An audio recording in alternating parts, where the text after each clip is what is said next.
que el proceso de privatización sanitaria viene desde muy antiguo, pero se ha exacerbado mucho con motivo de la crisis económica, ¿no?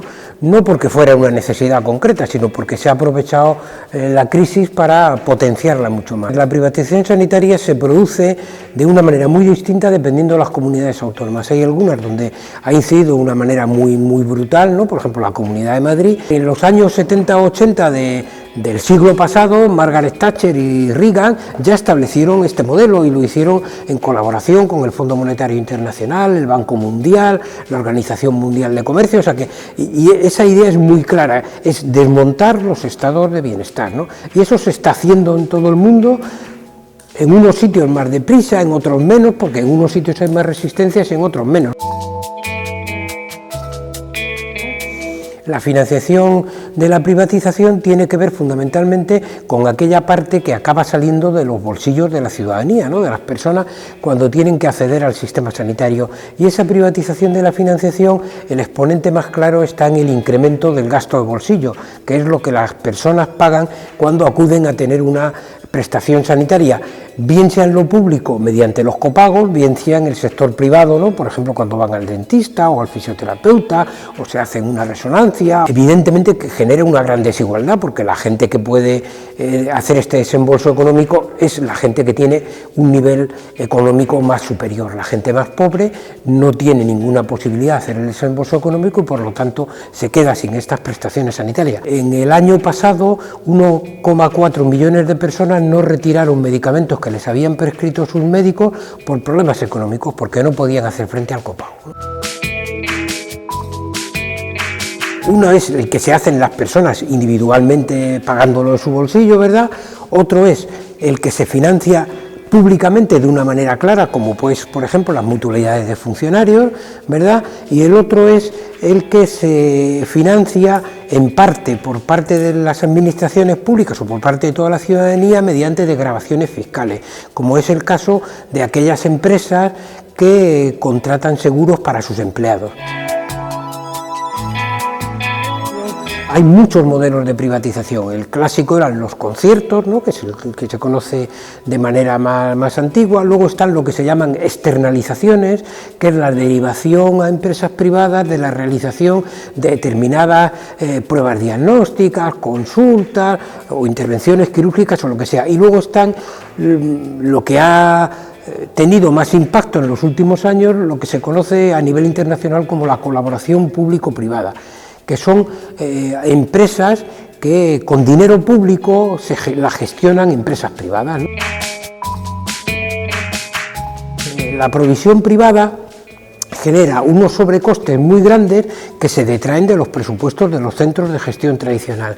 Y además, normalmente cuando hay concesiones o hay estas colaboraciones establecidas mediante canon, estos tienen sistemas de actualización anual y están bloqueados, de manera que aunque baje el presupuesto sanitario en la comunidad autónoma, el dinero que reciben los centros privados no solamente es el mismo, sino que se incrementa, y eso hace que el dinero que hay para los centros públicos sea cada vez menor.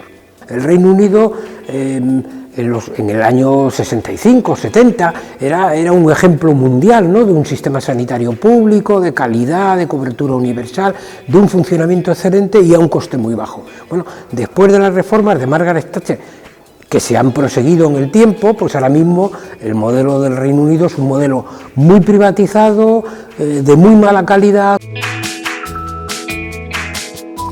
¿Cómo se consigue ganar dinero con la provisión sanitaria? Pues se consigue fundamentalmente haciendo tres cosas. Por un lado, disminuyendo el personal, disminuyendo la cualificación del personal. Eso sucede en todos los fenómenos de privatización en el mundo, ¿verdad? Disminuyendo también las camas. En Madrid se han construido en los últimos 10 años 11 hospitales. Bueno, pues ahora tenemos menos camas hospitalarias abiertas que antes de construirse los 11 hospitales. Es el único caso en el mundo. Hay otra cosa muy importante que funciona, que es lo que se conoce como selección de riesgos. ¿Qué quiere decir esto? Bueno, pues esto quiere decir que los centros privados se especializan en tratar a los enfermos que están poco enfermos. Es decir, a la gente que es joven, la que presenta patología aguda, la que no tiene pluripatología, los que son rentables, y a los que no son rentables los empujan, los expulsan hacia el sistema público. Bueno, pues en España y en el mundo en general, ¿no?, ha habido una respuesta social muy importante, ¿no?, muy importante. En España son famosas las mareas, pero ha habido muchas más movilizaciones, pero no solo en España, en Latinoamérica también ha habido movilizaciones muy significativas. Hay tres cosas que son fundamentales. Una es el que haya una gran movilización, un gran apoyo social, ¿no?